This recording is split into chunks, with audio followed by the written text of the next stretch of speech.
So today we're going to be talking about the business cycle. So to start, we have the peak, which is right here. This is a point in time when the real GDP stops expanding and begins to decline. The peak is the beginning of the business cycle. Next is recession, which is right here. This is a decline in real GDP, lasting at least 2 quarters or more. This is the first phase of the business cycle. During the recession, more people become unemployed due to companies not giving as much money as they normally would, causing companies to lay off workers. We also have contraction, which is right here, which is when it can slow down for at least 6 months or more.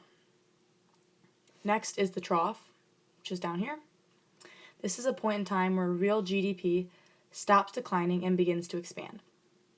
Next, we have expansion, which is right here. This is a period of uninterrupted growth of real GDP, industrial production, real income, and employment lasting for several years or more. This is considered a recovery from the recession.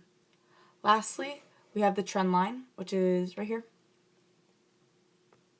And the trend line is periods when expansion and recession do not occur.